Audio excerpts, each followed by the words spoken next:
Assalamualaikum warahmatullahi wabarakatuh.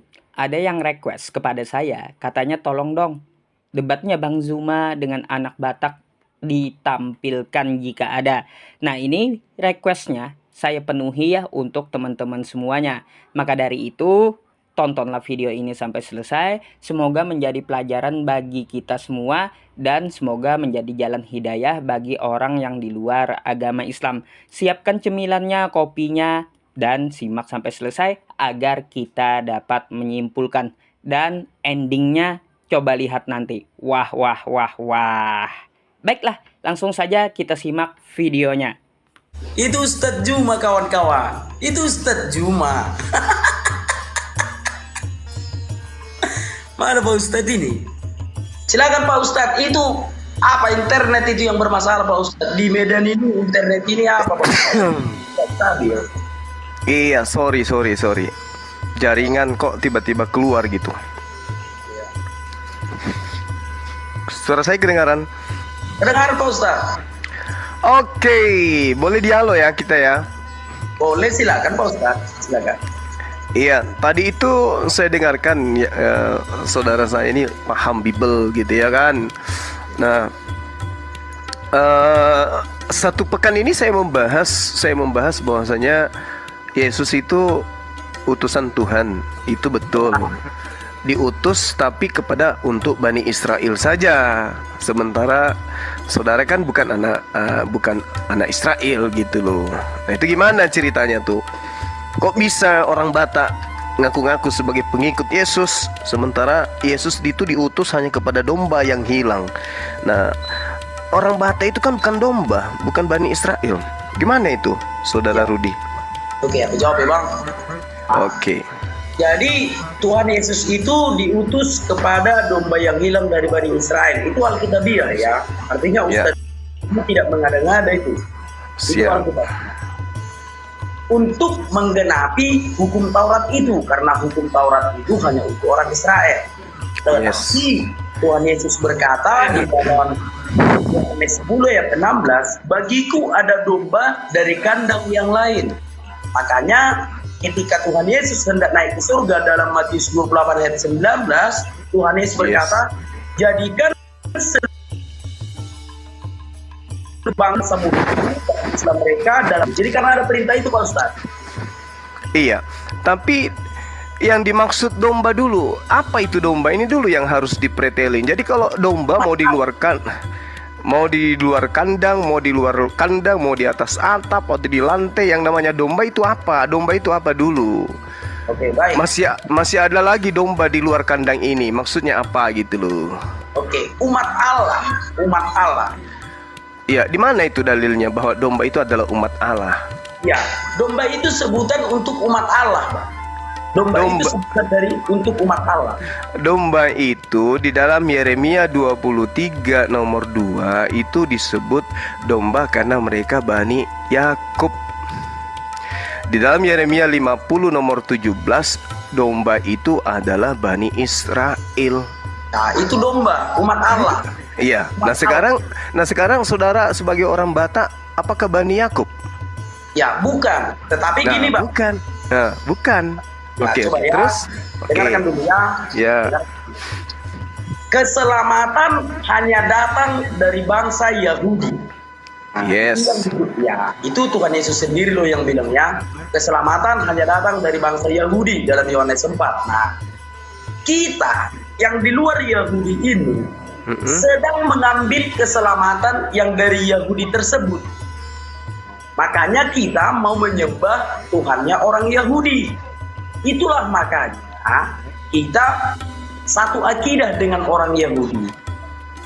Itu Bang. Jadi kalau dikatakan tadi domba itu adalah dari Bani Israel, aku jawab domba itu umat Allah. Nah, sejak dulu umat Allah itu memang adalah bangsa Israel. Itulah umat Allah. Dan keselamatan ada di Israel dan berkatnya bagi seluruh bangsa. Makanya kami mengambil keselamatan yang dari bangsa Israel itu.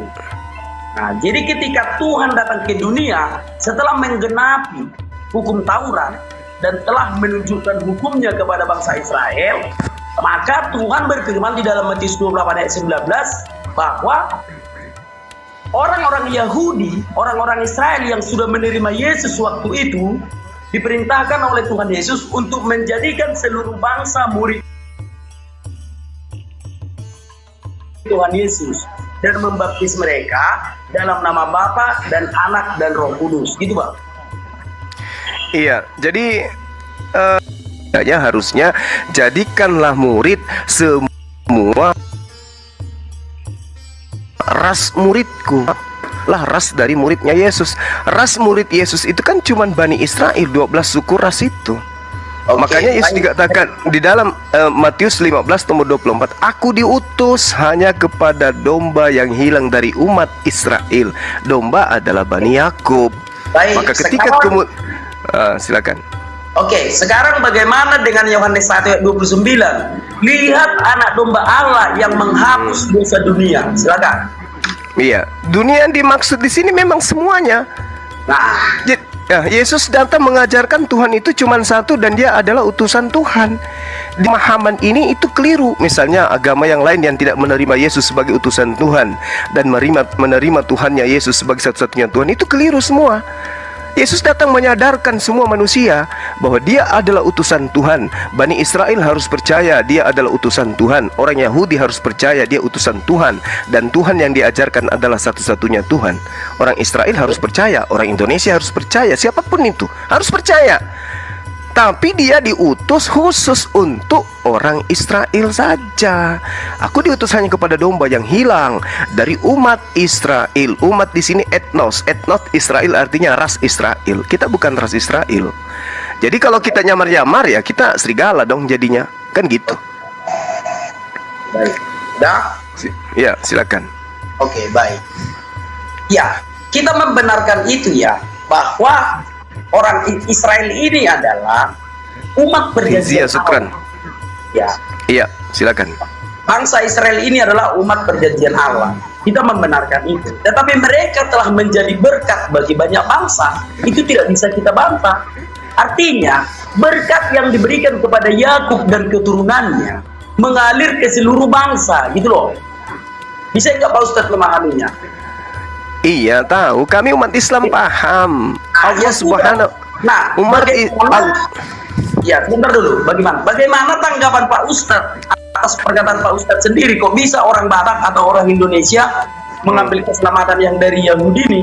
Sementara Pak Ustadz sudah mengakui bahwa berkat yang untuk Israel adalah untuk seluruh bangsa, gitu loh. Oke. Silakan, Pak Ustadz. Jadi ini kita berbicara mengenai pengutusan. Pengutusan para nabi itu diutus kepada kaumnya masing-masing. Ya. Yesus dalam hal ini diutus untuk kaumnya Bani Israel. Dan Oke. keselamatan di atas muka bumi ini memang berasas terhadap pengajaran nabi-nabi Israel kepada umat Israel dan harus diimani itu. Makanya kami Islam beriman kepada nabi-nabi yang datang kepada mereka dan beriman kepada kitab mereka. Tetapi kekhususan pengutusan itu hanya berlaku kepada Bani Israel. Barang siapa yang bukan Bani Israel, ngaku-ngaku sebagai Bani Israel, itulah serigala yang nyamar domba. Oke, baik. Oke, Ya, silakan. Gak apa-apa. Oke. Artinya keselamatan itu ada dong. Yes, untuk Bani Israel. Ya, betul. Oke, keselamatan itu untuk Bani Israel. Oke, udah fix ya. Nah, Ya. keselamatan yang adalah untuk Bani Israel ini boleh kan dimiliki bangsa-bangsa lain? Boleh. Nah, ya sudah. Makanya kami, kita orang Indonesia mengambil keselamatan yang sudah dimiliki oleh orang Israel itu. Itu aja simpel kok. Iya, cuman masalahnya keselamatan yang dimaksud di sini adalah ajaran yang datang kepada Bani Israel itu khusus untuk mereka, khusus Iya. untuk mereka. Hah? Ya benar. Hukum Terus? Taurat khusus untuk mereka. Yes. Nih, ya, bentar ya. Hukum Taurat khusus untuk orang Israel. Yes. Ya. Ketika keselamatan itu yang di dalam hukum Taurat ini sudah digenapi, berarti hukum Taurat itu sudah sempurna dong. Iya, betul.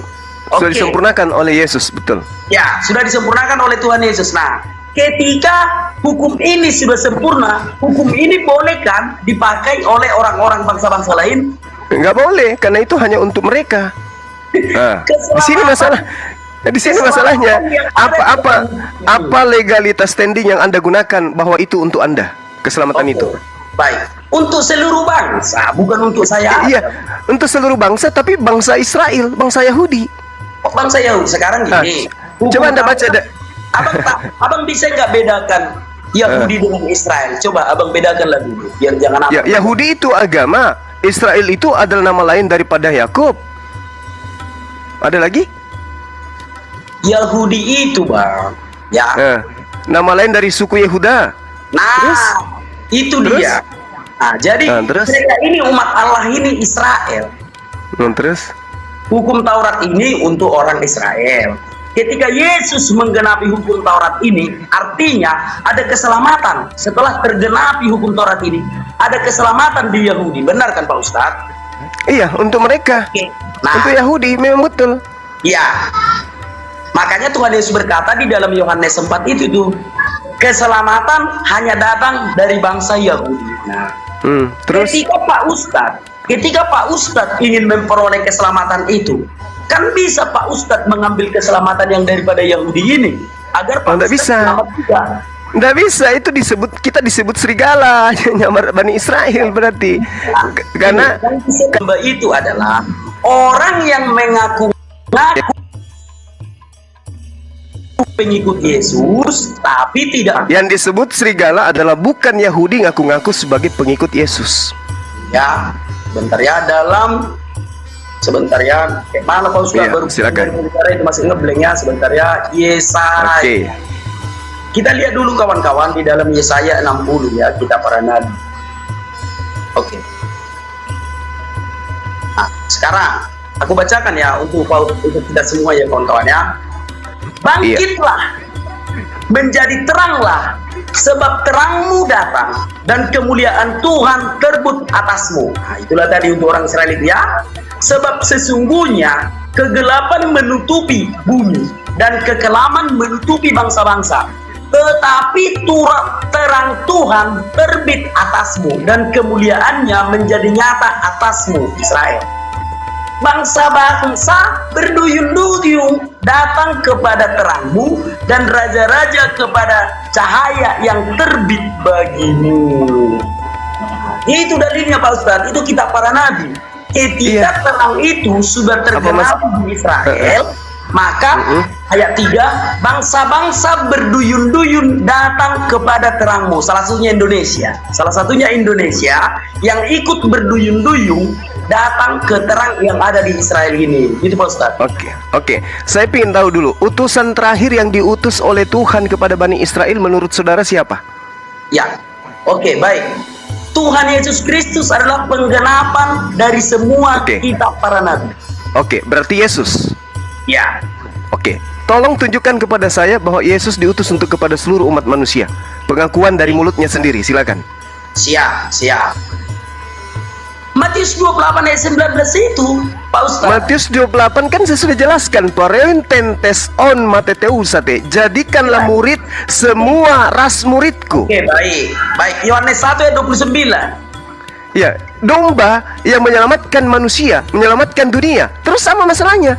Ya sudah, dunia, bangsa Indonesia kan masih Anda harus, saudara harus menyadari dulu bahwasanya Bani Israel itu di dalam kitabnya jelas sekali, Yeremia 23 nomor 8, melainkan demi Tuhan yang hidup sabar, yang menurunkan dan membawa pulang keturunan kaum Israel keluar dari tanah utara dan dari segala negeri kemana ia mencerai-beraikan mereka, maka mereka akan tinggal di tanahnya sendiri.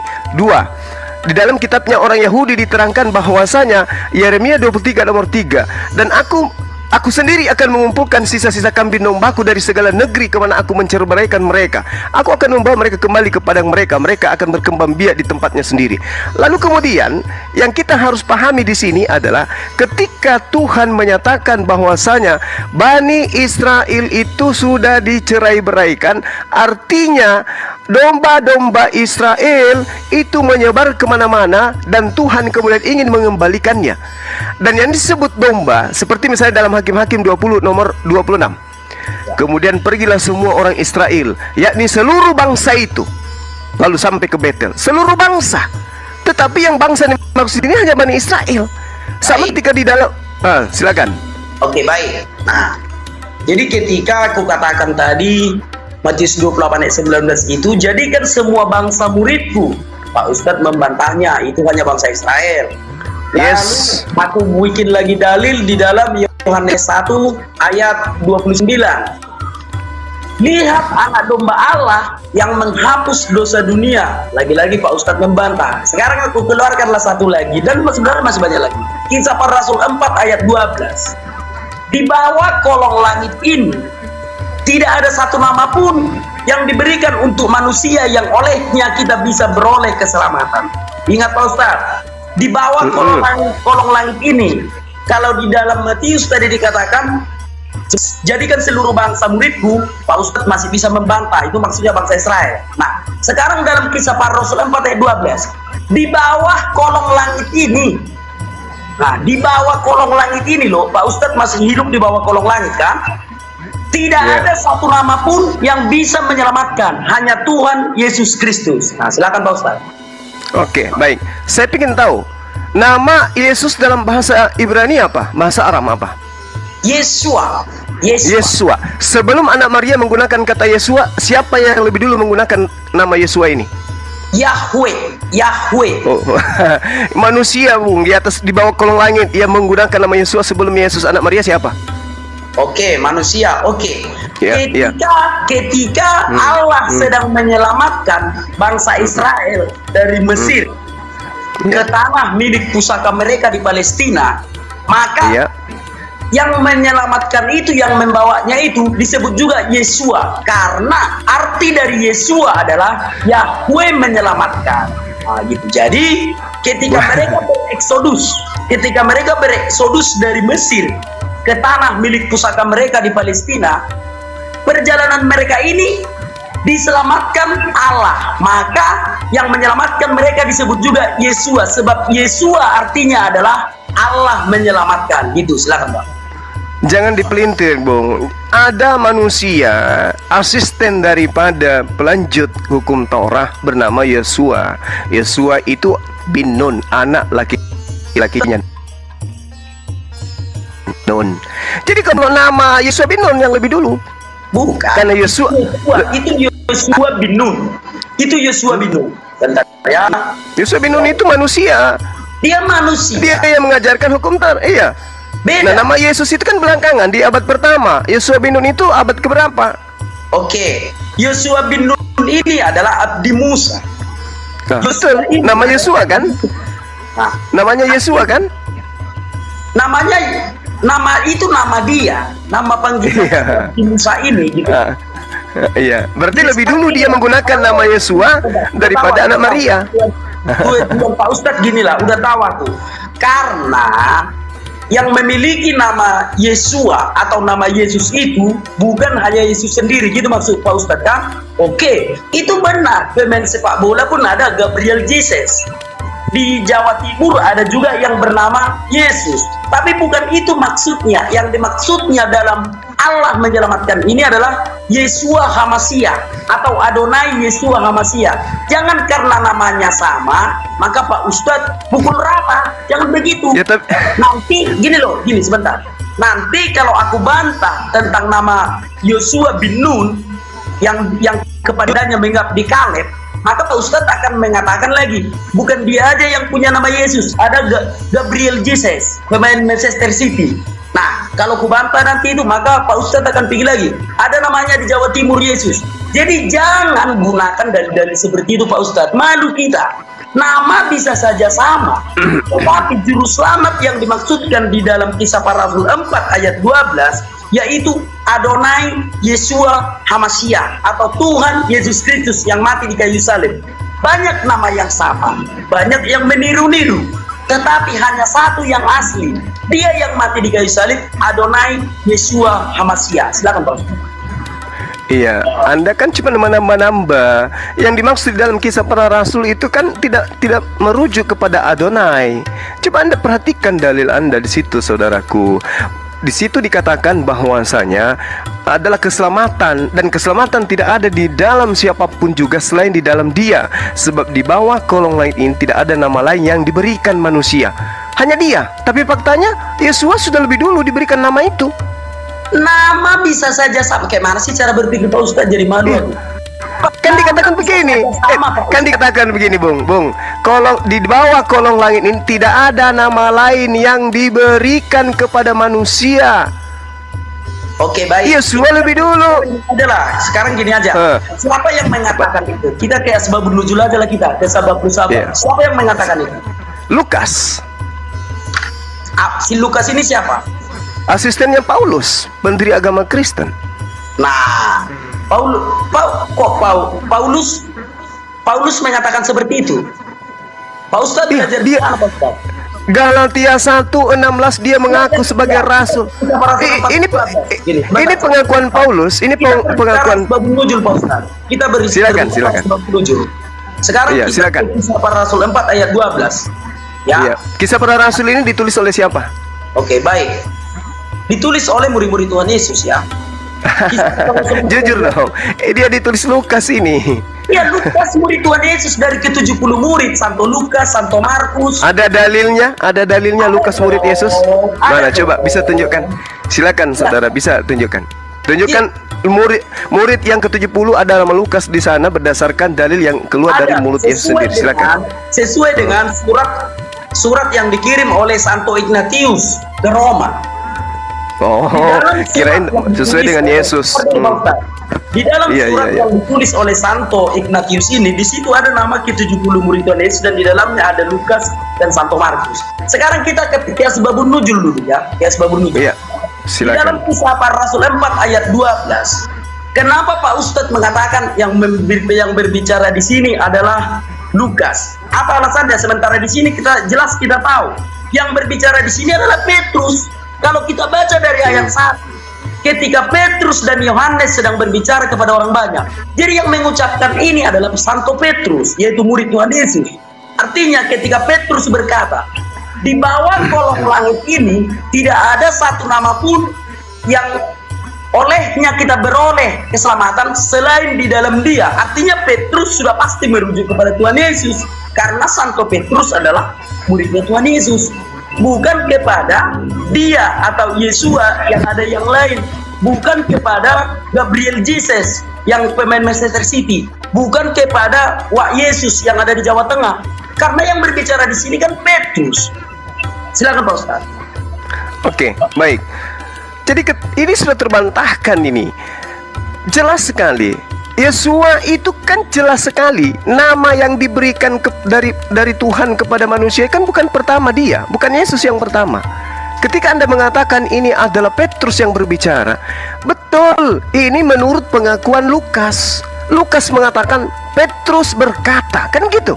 Jadi yang menyampaikan ini ada Lukas. Lukas ini siapa? Oke, baik. Lukas ini adalah orang yang menyaksikan langsung Tuhan Yesus, tetapi dia sejaman dengan Petrus,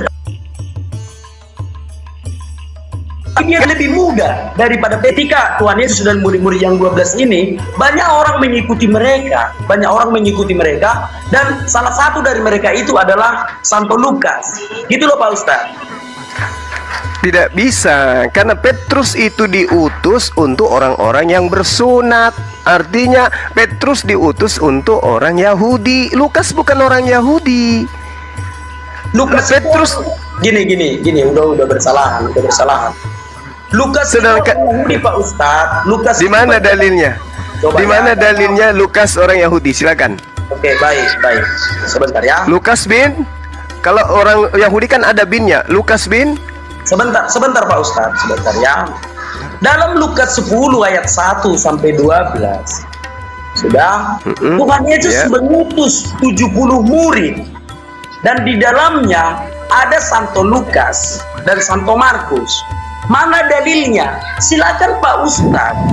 Kalau Pak Ustadz punya uang, silakan pergi ke Vatikan. Di situ masih ada surat yang dikirim oleh Santo Ignatius.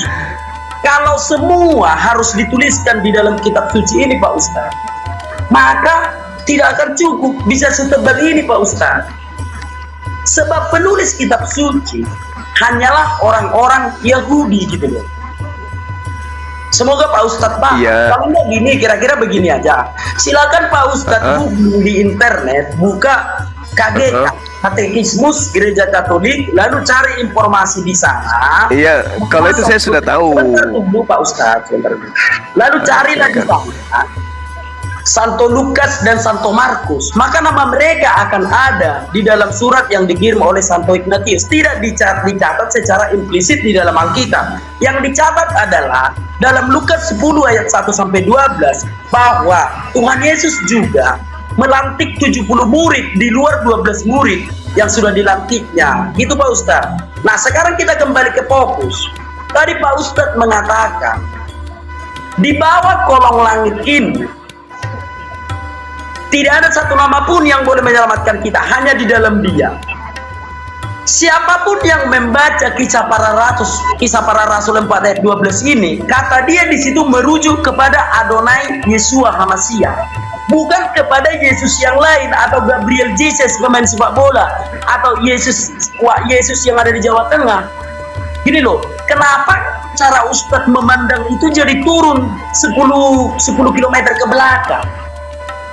Bagaimana mungkin Petrus yang adalah murid Yesus memberitakan tentang Yesus yang lain? Tentu saja yang diberitakan Petrus adalah dia yang menjadi junjungannya. Paham nggak Pak Ustaz? Oke, paham. Ya, oke. Sekarang Anda tunjukkan di mana datanya Petrus bertemu Lukas. Itu oke, kita berbicara tentang sana. Oke ya, kita berbicara tentang Ya.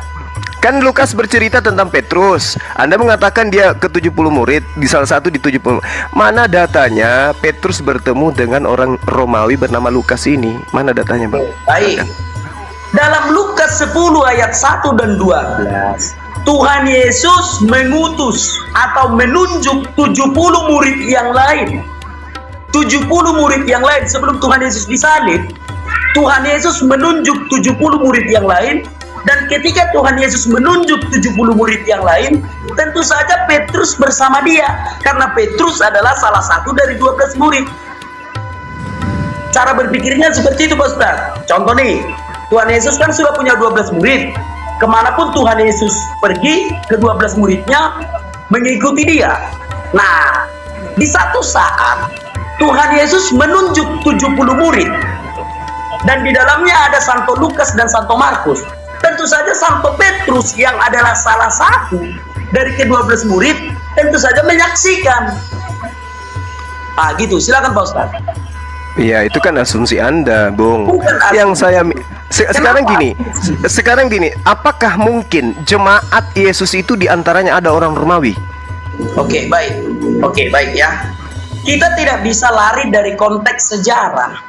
Ketika Ya, Tuhan mana sejarahnya Yesus berbicara kepada non-Yahudi, sementara wanita Samaria yang percaya kepada dia hanya dipanggil sebagai sebutan guguk. Apalagi Ya. Lukas menulis, Bung, sabar. Lukas menulis berdasarkan hasil penyelidikan. Masakan seorang murid melakukan penyelidikan untuk menulis?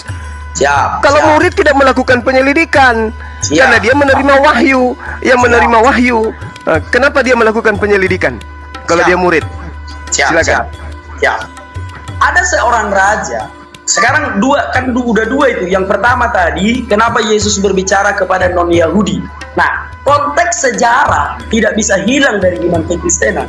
Ketika Tuhan Yesus datang ke dunia, 2/3 dari dunia ini sedang dijajah oleh Romawi, sedang dijajah oleh non-Yahudi. Artinya, kerajaan itu bebas melakukan segala keputusan. Kalau di Yerusalem sudah kosong akibat orang-orang Yahudi telah diserahkan ke segala bangsa, maka penguasa bisa saja membuat orang berimigrasi ke Israel. Artinya memang suku-suku dan bangsa di situ sudah campur aduk. Ketika Tuhan Yesus datang hanya dihuni oleh orang Yahudi saja. Nah, jadi ketika Tuhan Yesus datang ke dunia, segala bangsa sudah ada di sana. Yaitu diperkuat ketika Rasul Petrus membaptis 3.000 orang, dan ketika orang-orang percaya mula-mula telah menerima kuasa dari Roh Kudus, maka mereka berbicara dengan bahasa-bahasa yang aneh. Lalu orang-orang yang di sekitarnya berkata, bagaimana mungkin mereka bisa berbicara bahasa-bahasa yang asing, sementara kita adalah orang Al-Qaeda, orang Yunani. Artinya ketika Tuhan Yesus datang ke Yerusalem, ketika Tuhan Yesus datang ke dunia, Yerusalem telah dihuni banyak suku bangsa. Jadi itulah yang membuat Tuhan Yesus itu berbicara kepada non-Yahudi juga. Nah, berikutnya, jadi sudah kujawab ya, Yesus berbicara kepada orang Yahudi dan non-Yahudi juga. Itu alasannya. Ya, itu apa tadi alasannya? Ketika Tuhan Yesus datang ke dunia, dari segala suku bangsa sudah tinggal di Palestina, sudah tinggal di Yerusalem, ya, di bawah pemerintahan kerajaan Romawi. Ya. Yang kedua, perintah untuk menulis kitab suci. Oke. Tuhan Yesus ketika berfirman kepada Rasul Yohanes, Tuhan Yesus selalu mengatakan, dan tuliskanlah. Ada perintah untuk menulis dan tuliskanlah. Kan begitu kan? Lalu ditulis di dalam catatan-catatan atau gulungan-gulungan. Apa yang diterima oleh rasul-rasul dituliskan mereka di dalam gulungan-gulungan, disimpan entah kemana-mana. Rasul Yohanes memberikannya kepada Santo Polikarpus yang menjadi uskup Smyrna, dan Santo Polikarpus meneruskannya kepada Santo Irenaeus. Nah, setelah itu Santo Irenaeus berbicaralah kepada Hippolytus dan lain-lain bapak-bapak gereja. Itulah kebenaran kitab suci yang ditulis oleh para rasul langsung. Nah, siapa perintah untuk mengkanon ke dalam Alkitab? Ada satu raja waktu itu yang bernama Theophilus. Theophilus adalah seorang raja yang besar, yang dia percaya kepada Yesus bukan karena kitab suci, tetapi karena mujizat. Banyak sekali ya golongan mujizat. Entah dia sakit, dipanggilnya orang Kristen lalu mendoakan dia sembuh, maka dia percaya kepada Yesus Kristus. Dia tidak pernah membaca Alkitab. Theophilus, seorang raja waktu itu, ya, penguasa di dunia. Nah, lalu Theophilus ini, agar tidak terjadi simpang siur di dalam iman Kristen, bagaimana sih kita beragama Kristen, kitab suci kita tidak ada, maka dia memerintahkan kepada seluruh orang di bawah pemerintahannya, 3/4 dunia ini yang diperintah oleh Theophilus. Siapa yang melihat Tuhan Yesus, tulis bawa ke sini kesaksiannya semua. Nah, lalu orang-orang bersaksi tentang Yesus dan semua kesaksian itu sama, dikumpulkan, diserahkan kepada Theophilus. Nah, tetapi karena firman Tuhan berkata di dalam Yohanes 4, keselamatan hanya datang dari Yahudi dan firman Tuhan hanya dipercayakan kepada bangsa Yahudi, maka yang dikanon ke dalam kitab suci adalah kesaksian atau tulisan-tulisan orang Yahudi. Nah, salah satunya adalah Santo Lukas dan Santo Markus. Santo Lukas ini, dia mempunyai seorang ibu yang dari Alexandria, dari Mesir. Bapaknya Yahudi, orang tuanya itu orang kaya. Nah, ketika Kristen mula-mula itu dicatatkan di dalam Kisah Para Rasul, memecah-mecahkan roti di satu rumah di Yerusalem, itu rumahnya Santo Lukas, mamanya Santo Lukas. Sebab pada waktu itu dunia mencatat bahwa orang tua mamanya Santo Lukas adalah orang Mesir dan bapaknya Yahudi. Tentu saja anaknya Yahudi, karena garis keturunan yang dipakai di dalam orang Yahudi itu adalah matrilineal, garis keturunan dari ayah. Ketika Santo Lukas yang bapaknya seorang Yahudi meskipun mamanya seorang Alexandria, tentu saja dia adalah orang Yahudi. Nah, datanya ada di dalam Lukas 1. Mari kita baca Lukas 1. Sebentar ya, memang belajar Alkitab ini nggak bisa spontan. Kita baca di dalam. Tapi Anda cuma berasumsi, nggak ada poin, Bang. Saya Lukas itu Lukas itu bukan orang Yahudi. Sebentar Pak Ustadz, sebentar ya. Kalau Anda mengatakan dia orang Yahudi, Lukas bin apa? Siap, sebentar Pak Ustadz. Sanad kalau semua ditulis di dalam kitab suci. Bukan penulis kitab Anda aja, Lukas aja, nggak usah yang lain, nggak usah banyak, Lukas aja buktikan kalau dia orang Yahudi. Baik. Dalam Lukas 1 ayat 1 sampai 4, Theophilus yang mulia, artinya dia memberikan kesaksian itu kepada Theophilus, raja yang sudah masuk Kristen ini karena mengalami mujizat.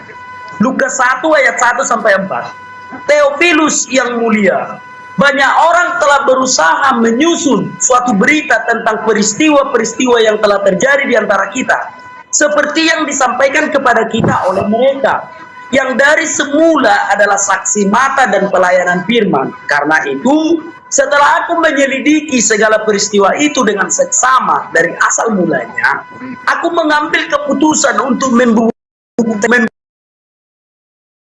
bukannya dengan teratur bagimu bahwa segala sesuatu yang diajarkan kepadamu sungguh benar.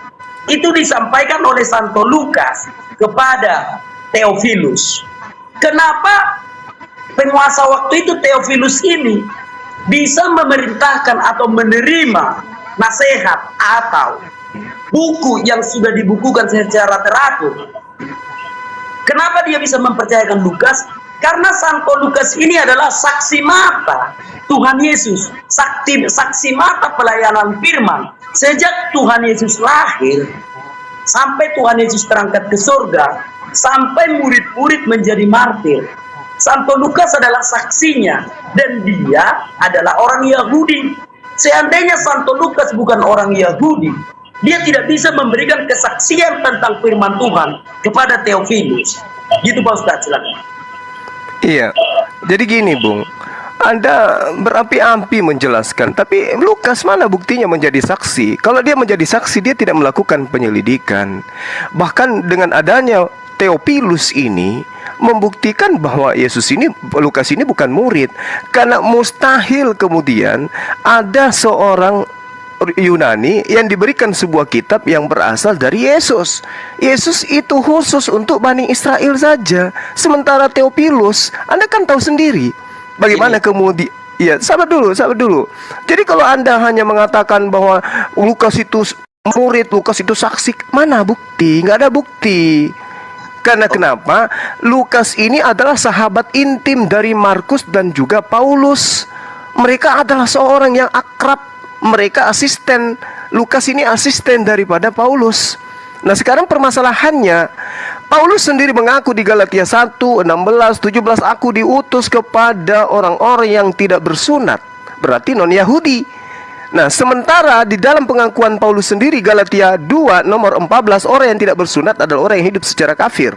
Orang yang tidak bersunat tidak boleh masuk ke dalam Yerusalem, tidak boleh masuk ke dalam sinagoge. Bagaimana mungkin Yesus berceramah, berkhotbah kepada orang yang tidak bersunat? Aku diutus hanya kepada domba-domba yang hilang dari umat Israel. Jangankan Lukas, Bung. Wanita Samaria yang datang kepada Yesus aja disebut guguk oleh Yesus. Dia sudah ngemis-ngemis dan seterusnya, bersujud-sujud dia menghormat ke Yesus, masih tetap saja dikatakan sebagai guguk. Kemana-mana dulu Pak Ustadz. Kalau semua langsung kemana-mana, kayak mana kita mau? Iya, kalau begitu, coba kalau begitu gini. Tunggu, 30 detik. Di dalam pengabaran Yohanes dikatakan Yesus memanggil Filipus. Ya. Filipus, ikutlah denganku. Itu ada di Yohanes 1:43. Ikutlah denganku, kata dia. Filipus yang dipanggil. Mana pengakuan Filipus? Sementara di dalam Kisah Para Rasul 8 diceritakan Filipus menerima pemberitaan malaikat. Filipus memberitakan Injil Yesus. Mana Injil Filipus? Mana Injil Yesus yang diberitakan oleh Filipus? Kok lucunya ada Lukas? Lukas tidak pernah dipanggil oleh Yesus. Di mana Anda ada data Lukas dipanggil oleh Yesus? Silakan. Sudah kubukakan tadi di dalam Injil Lukas pasal 10 ayat 1 sampai 12 bahwa Tuhan Yesus mengutus 70 murid dan di dalamnya ada Santo Lukas dengan Santo Markus. Ada tertulis namanya di dalam? Ada di dalam surat yang dikirim oleh Santo Ignatius pada tahun 96 Masehi. Ignatius ini siapa? Ignatius ini siapa?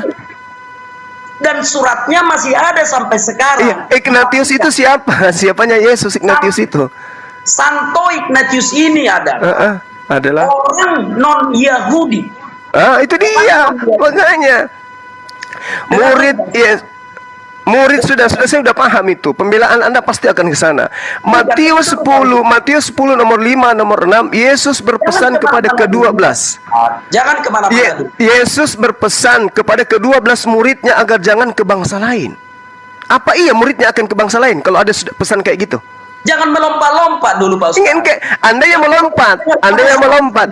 Yesus berpesan kepada ke-12 muridnya agar jangan ke bangsa lain. Kok ada Lukas, ada Agnetius dan ini siapa? Ada Theophilus, ini siapa? Karena orang Yahudi yang dilantik oleh Tuhan Yesus di dalam Injil Lukas ayat pasal 10 ayat 1 sampai 2. Gini loh Pak Ustaz. Tidak ada.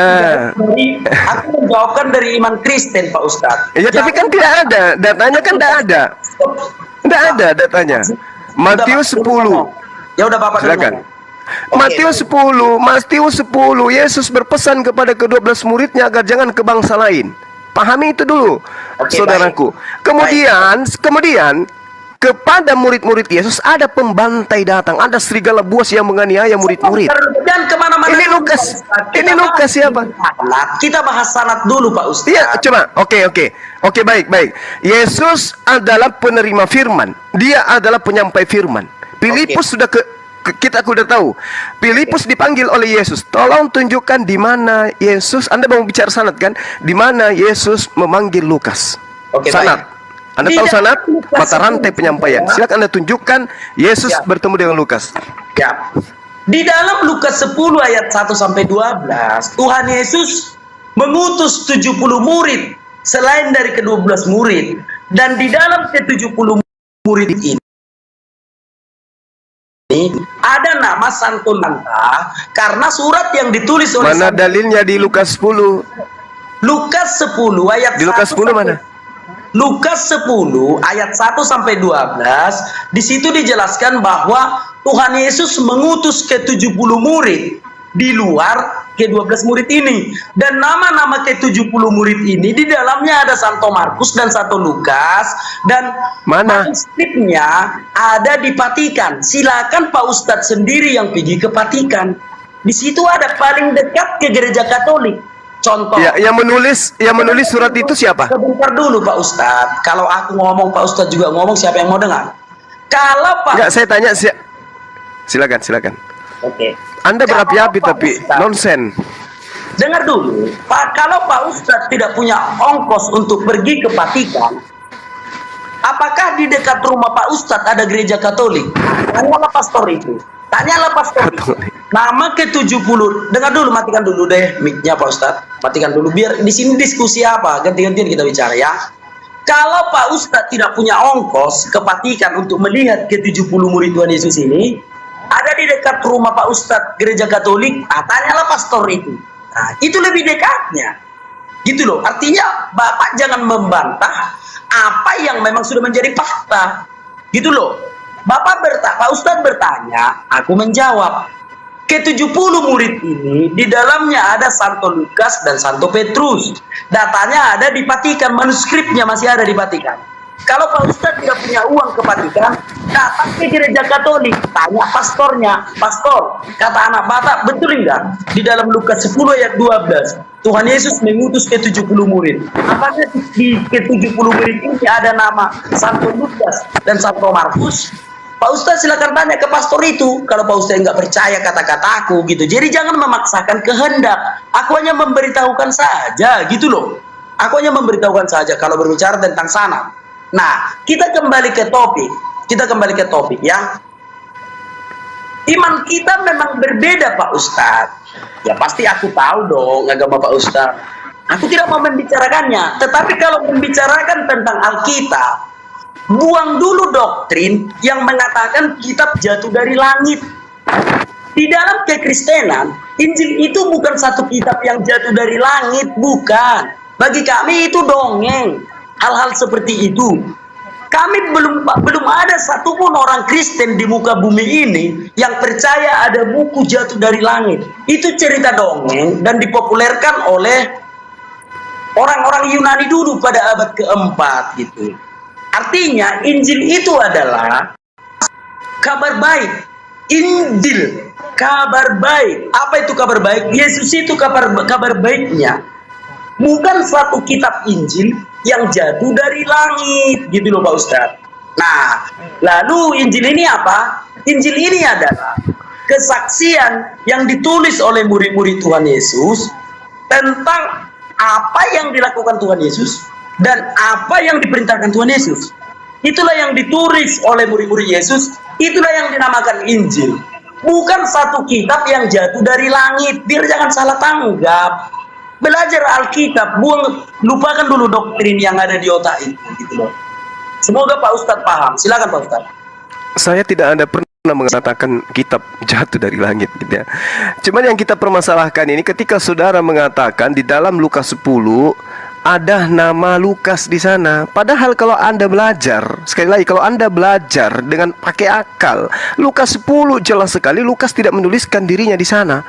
Kemudian daripada itu, Tuhan Yesus menunjuk 70 murid yang lain, lalu mengutus mereka. Kalau Lukas masuk di angka 70 itu, dia akan mengatakan, lalu mengutus kami berdua-dua. Kata kami, bukan mereka. Berdua. 70 kok berdua? Gimana sih Pak Ustadz? Yang diutus Tuhan Yesus adalah 70 murid. Tentu saja Alkitab tidak akan mencatat ke 70 murid ini mau berapa banyak.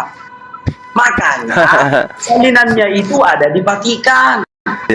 Tapi di antara ke-70 murid ini ada Santo Lukas dan Santo Markus. Gini aja lah, biar jangan di situ-situ aja. Aku sudah menjawab ya. Dan itu jawaban yang benar. Kalau Pak Ustadz nggak percaya, nggak apa-apa. Nggak apa-apa Pak Ustadz. Biar jangan itu-itu aja yang kita bahas. Sudah kukatakan di dalam Lukas 10 ayat 1-12, Tuhan Yesus mengutus 70 murid selain daripada 12 murid ini. Dan di dalam 70 murid ini ada nama Santo Lukas dan Santo Markus gitu. Yang penting udah kujawab lah Pak Ustadz. Itu aja kita bahas. Yang menulis ada nama Lukas di situ siapa? Yang menulis? Santo Ignatius mengirimkan tulisan yang disaksikannya, dikirimnya ke keuskupan Roma. Nah sekarang begini, kemudian daripada itu Tuhan menunjuk 70 murid yang lain, lalu mengutus mereka berdua-dua. Kenapa tidak mengatakan mengutus kami? Kenapa mereka? Kalau Lukas memang bagian dari 70 murid, Tuhan Yesus 70 iya, murid. Saya tahu Tuhan dikatakan di sini Tuhan menunjuk 70 murid yang lain lalu mengutus mereka berdua-dua mendahuluinya ke setiap kota dan tempat yang hendak dikunjunginya. Kenapa Lukas tidak mengatakan dan mengutus kami? Karena Santo Lukas juga sedang menceritakan yang 68 yang lain. Gimana sih cara berpikir Pak Ustadz ini? Iya, kan katanya 70 itu termasuk Lukas. Berarti Lukas mengatakan kami dan mengutus kami berdua-dua. Tapi kan buktinya dia tidak mengatakan kami di sana. Dia mengatakan mereka. Mereka berarti bukan Lukas. Baik, aku jawab ya Pak Ustadz. Setelah silakan. Ya baik. Setelah Tuhan Yesus menunjuk 70 murid, maka kesaksian Santo Lukas adalah mereka berdua, kami berdua-dua, dan Santo Lukas dan Santo Markus adalah satu perjalanan. Santo Lukas dan Santo Markus satu perjalanan. Yang 68 yang lain perjalanan ke tempat yang lain. Gitu loh Pak Ustadz. Kenapa sih Pak Ustadz payah memahaminya? Yang penting adalah loh, gimana? Jangan mendoktrin saya. Di situ dikatakan mereka di situ menggunakan bahasa Yunani dengan sangat jelas. Original teksnya autos itu menunjuk orang di luar daripada penulis. Berarti tidak termasuk Lukas. Kenapa Anda memaksakan juga Lukas sementara autos itu artinya mereka, bukan aku. Gak apa-apa. Mereka yang 12 ini diutus berdua-dua. Mereka yang 70 ini diutus berdua-dua. Dia tidak mengatakan dan kami diutus berdua-dua. Oke, baik. Gimana tuh? Baik, oke, aku pakai metode yang lain. Artinya Pak Ustadz menerima ketika Tuhan Yesus mengutus 70 murid yang lain ya. Itu urusan belakang. Yes, tapi tidak termasuk Lukas. Sebentar dulu. Tapi tidak termasuk Lukas. Sebentar dulu Pak Ustadz. Iya. Sebentar dulu ya. Kita entah di dalam ke-70 murid ini ada Santo Lukas dan Santo Markus, itu belakangan dulu. Artinya Pak Ustadz percaya bahwa Tuhan Yesus menunjuk 70 murid yang lain kan? Iya, betul. Tapi tidak termasuk Lukas. Bani Israel toh. Oke, nah 70 murid yang lain ini telah diakui Pak Ustadz telah diutus. Nah permasalahannya sekarang Pak Ustadz tidak percaya kalau nama Santo Lukas dan Santo Markus ada di dalamnya, kan begitu? Nah, tulisan Santo Ignatius yang tidak dimasukkan ke Alkitab karena dia bukan orang Yahudi. Penulis Alkitab itu harus orang Yahudi, nggak bisa bangsa lain. Di dalam Nah, Lukas, Santo Markus bukan Ignatius. orang Yahudi. Sebentar dulu ketua, sebentar dulu ya Pak Ustaz. Tulisan Santo Ignatius yang masih ada sampai sekarang di Keuskupan Roma, di dalam ke-70 murid ini ada Santo Markus dan Santo Lukas. Paham ya Pak Ustaz ya? Itulah rujukan yang diambil oleh orang Kristen dan itulah kebenaran. Makanya Santo Lukas dan Santo Markus adalah dua orang dari 70 murid yang ditunjuk Tuhan Yesus. Kalau Pak Ustadz menolak bahwa Santo Lukas dan Santo Markus bukan dari ke-70 murid ini, artinya Pak Ustadz menolak manuskrip yang ditulis oleh Santo Ignatius. Apakah Pak Ustadz bisa menemukan manuskrip tertua yang lebih tua dari manuskrip yang ditulis oleh Santo Lukas? Sampai kiamat pun dunia ini tidak ada lagi manuskrip tertua yang menulis tentang ke-70 murid ini adalah manuskrip yang ditulis oleh Santo Ignatius pada tahun 96 Masehi. Beliau menulisnya, beliau meninggal 110 Masehi. Tulisannya ini ada di Keuskupan Roma sampai sekarang, yaitu Vatikan, ada sampai sekarang. Itulah manuskrip tertua. Kalau Pak Ustadz tidak percaya lagi kepada penemuan sejarah, sama siapa lagi Pak Ustadz percaya? Sama dongeng. Silakan Pak Ustadz. Oke, saya tanya dulu. Yesus itu mengutus pada tahun keberapa? Tahun berapa Yesus mengutus ke-70? 30 Masehi. Nah, 30 Masehi. Ignatius lahir kapan? Ignatius lahir tahun berapa? Oke, Santo Ignatius ini dia hidup sejaman dengan Tuhan Yesus, meninggal 120 Masehi. Loh, Ignatius tadi tahun 97 menulis. Ya, dia menulis kesaksiannya atas perintah Theophilus yang berkuasa pada tahun 96 Masehi. Perintah untuk menulis seluruh kitab suci. Tapi tulisannya itu tidak dimasukkan ke dalam Alkitab karena dia bukan orang Yahudi. Tetapi tulisannya ini disimpan sampai sekarang. Dan di dalam tulisannya ini ada nama-nama ke-70 murid itu. Gitu. Baik. Yesus memerintahkan muridnya di tahun 30 Masehi ke-70. Ignatius menuliskan kemudian di tahun 97. Dari mana Ignatius tahu? Santo Ignatius hidup sejaman dengan Tuhan Yesus dan para rasul. Iya, yang hidup sesama dengan Yesus itu banyak orang. Nah, sekarang buktikan Ignatius ini menjadi saksi pada saat Yesus mengutus.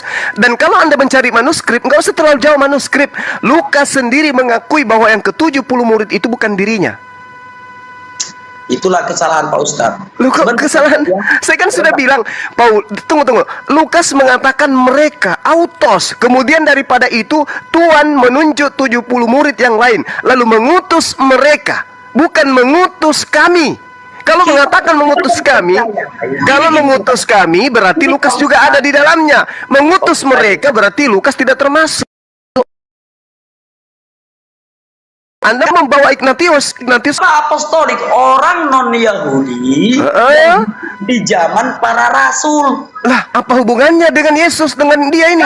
Dia menyaksikan langsung Tuhan Yesus. Hanya saja karena dia bukan orang Yahudi, apa yang ditulisnya tidak dimasukkannya ke dalam kitab suci. Gitu loh Pak Ustadz. Itu berdasarkan fakta sejarah. Apa sih Pak Ustadz bantah-bantah dari tadi? Itu ini tulisan tahun 90-an. Yesus mengutus tahun 30-an. Berapa tahun selisihnya? Dia menuliskannya tahun 90, ya 60 tahun selisihnya. 60 tahun selisihnya. Menulis tentang cerita yang dibangun sendiri oleh internal Romawi. Apa yang bisa membuktikan kebenaran itu? Perintah Theophilus. Theophilus ini siapa? Nah, dari tadi sudah aku jelaskan, ada seorang penguasa di dunia ini. Makanya Bung, sorry. Makanya saya katakan agama Kristen itu memang hadiah untuk Romawi. Agama Kristen itu untuk Romawi. Makanya Kristen yang Yahudi itu tidak bisa satu atap. Bosan penonton Pak Ustadz. Itu aja kita bahas dari tadi. Bosan penonton Pak Ustadz. Ya pastilah, karena Anda tidak bisa membuktikan data akurat. Saya hanya ingin buktinya Pak Ustadz. Iya. Sebentar Pak Ustadz. Oke. Silakan. Oke, data yang dipakai oleh orang Kristen yaitu manuskrip, salah satu manuskrip tertua yang telah diuji karbon, bahwa manuskrip ini ditulis tahun 90 Masehi. Dan masih ada sampai sekarang. Sebentar dulu Pak Ustadz, biar Pak Ustadz paham. Setelah diuji karbon lewat pengujian kertas papirus bahwa manuskrip ini ada tahun 96 Masehi ditulis dan sampai sekarang masih disimpan dan patutlah dibuat rujukan yang sah secara akademis. Makanya aku bilang tadi, kalau Pak Ustadz menemukan manuskrip yang lain yang lebih tua dari 96 Masehi, yaitu tulisan dari Santo Ignatius, dan di dalam manuskrip yang Pak Ustadz temukan itu tidak terdapat nama Santo Markus dan Santo Lukas. Sekarang artinya adalah, sebentar dulu Pak Ustadz, artinya adalah kalau kita belum menemukan bukti manuskrip yang lebih tua daripada tulisan Santo Ignatius, jangan ngomong dulu gitu loh. Makanya kami mempercayai bahwa Santo Markus dan Santo Lukas ada di dalam 70 murid itu. Karena tidak ada manuskrip yang bertentangan dengan hal itu, kecuali Pak Juma menemukan. Udah bilang tadi, kalau Pak Juma menemukan manuskrip yang lebih tua dari 96 Masehi yang menuliskan ke 70 murid Yesus dan di dalamnya tidak ada Santo Lukas dan Santo Markus, wallahu a'lam. Silakan. Oke, saya tanya dulu. Tua mana kitab Lukas daripada tulisan Ignatius? Tua mana? Oke, baik. Oke. Sama tuanya, sama tuanya. Ya. Berarti saya menggunakan Lukas, catatan Lukas yang mengatakan autos. 70 murid itu disebut oleh Lukas sebagai autos. Autos itu mereka, bukan aku. Oke. Nah, kenapa Lukas, kenapa Lukas tidak mengatakan kami? Kenapa yang mengatakan kamu, mereka? Kenapa? Oke. Mereka yang dimaksudkan Santo Lukas termasuk dirinya dan kenapa bisa yang ada di dalamnya. Bagaimana bisa orang bercerita tunggu saudara. Ini Lukas, ini kitab Lukas. Sabar dulu. Ini kitab sabar. Ini Lukas, kitabnya dituliskan berdasarkan hasil penyelidikan dan dan diberikan kepada Theophilus. Jadi diketawain orang kita, Pak Ustaz. Iya, diketawailah karena kata mereka Anda anggap kami. Pak Lukas sendiri mengatakan itu. Sebentar dulu Pak Ustadz ya, sebentar. Diketawain orang nanti Pak Ustadz, kan sudah Anda yang diketawai, saudaraku. Anda yang diketawai. Anda mencari manuskrip tapi Lukas sendiri menerangkan bukan dia termasuk 70. Coba dengarkan dulu Pak Ustadz. Udah. Kalau Pak Ustadz menemukan manuskrip yang lebih manuskrip. Saya sudah bilang jangan manuskrip. Kitab Lukas aja yang Anda pakai. Capek aku Pak Ustadz. Saya boleh ngomong sedikit ya? Saya ngomong sedikit aja. Ya, kita ganti topik udah. Sedikit aja. Sedikit aja. Tidak menyuruh Pak Ustadz untuk mempercayainya, tapi dasar kemanusiaan dia seperti itu, gitu loh. Tunggu. Saudara menyuruh saya mencari manuskrip. Kenapa harus manuskrip? Ternyata sedangkan pengakuan Lukas sendiri mengatakan, kemudian Tuhan mengutus 70 murid yang lain, lalu mengutus mereka. Yang ke-70 ini berdua-dua. Lukas mengatakan mereka, kenapa tidak mengatakan kami? Sementara ini adalah surat yang disusun oleh dia untuk dihadiahkan kepada Theophilus. Kenapa dia tidak mengatakan kami? Saya tanya dulu, kenapa dia tidak mengatakan kami? Kalau Lukas termasuk 70, silakan. Oke. Kemudian daripada itu Tuhan menunjuk 70 murid yang lain. Berarti udah sah ya. Lalu mengutus mereka. Mereka berdua-dua mendahulunya ke setiap kota dan tempat yang dikunjungi oleh Yesus. Dua, termasuk Santo Lukas dan Santo Markus. Kalau termasuk Lukas, dia akan mengatakan kata kami. Gini, tidak sama bahasa kita dengan bahasa orang lain. Bahasa Yunani ini, bahasa Yunani yang digunakan oleh gini. Bung, autos. Terjemahan ini, Alkitab terjemahan ini Digunakan menggunakan bahasa sederhana, contoh. Bahasa Kalau- Yunani kan? Bahasa Yunani kan? Sudahlah Pak Ustadz, sudahlah dulu ya. Sudahlah dulu Pak Ustadz, pening aku. Aku jelaskan dari tadi Pak Ustadz sudah membantah, pening aku. Udah dulu. Oke. Jelaskan dari tadi, kalau Pak Oke. Ustadz menemukan manuskrip kedua, silahkan. Kalau belum menemukan, Kenapa ke manuskrip? Jangan ke manuskrip, pengakuan Lukas aja dipakai. Topik adalah sudah. Pertama tadi kan topik kita di dalam kisah para Rasul 4:12. Tak bisa Pak Ustadz bantah, tak bisa Pak Ustadz bantah, lari Bapak ke sini. Ya, ini. Lari-lari. Jadi kita stop aja lah dulu Pak Ustadz ya. Kita ganti topik yang lain. Ayo kita ke topik yang lain lah, ke topik yang lain. Ya. Gini, aku kan sudah menjelaskan dari tadi. Gini loh, aku nggak mau debat kusir, nggak mau aku debat. Iya, makanya saya minta data di mana Lukas muridnya. Ana membawa Lukas 10. Lukas 10, Lukas mengakui dirinya tidak termasuk yang 70. Bukan tidak mengakui. Gini loh. Nah, ini aku sudah Lukas 10. menjawab. Kayak mana sih Bapak? Bapak kalau berdiskusi seperti ini, aku nggak levelku Pak Ustadz. Kalau Lukas 10 nomor 1, kenapa Lukas menggunakan kata mereka? Apa jawaban saudara saya? Dengar Pak Ustadz, dengar ya. Iya. Bapak bertanya sudah kujawab. Mau Pak Ustadz percaya atau tidak itu urusan Pak Ustadz gitu loh. Saya tanya, kenapa Lukas menggunakan kata mereka?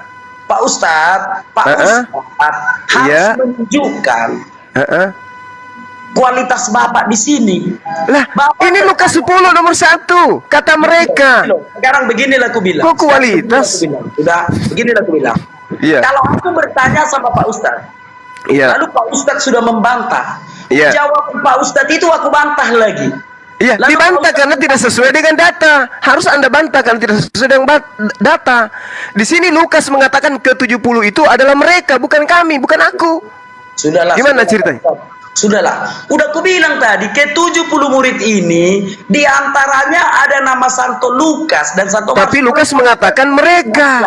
Itu pengakuan orang lain. Itu pengakuan Ignatius. Sudah, Itu pengakuan Ignatius, tapi pengakuan Lukas bukan. Gimana ceritanya? Kayak gini Pak Ustadz. Pak Ustadz Yang- bertanya, aku Yang jawab. mana yang saudara percaya, Ignatius atau Lukas? Gini loh Pak Ustadz. Bapak bertanya, aku menjawab. Enggak kupaksa Bapak percaya. Gitu loh. Enggak, saya tanya dulu, yang mana yang Anda percaya, Ignatius atau Lukas? Sudah Pak Ustadz ya, sudah ya. Yang mana? Dan pada akhirnya Bang Zuma di-kick oleh anak Batak. Inilah salah satu alasan mengapa saya tidak mau naik ke room Kristen, karena mereka mudah meng-kick lalu memute kita. Makanya saya lebih memilih untuk PK. Bukan berarti PK itu perang koin itu nyari koinnya, bukan.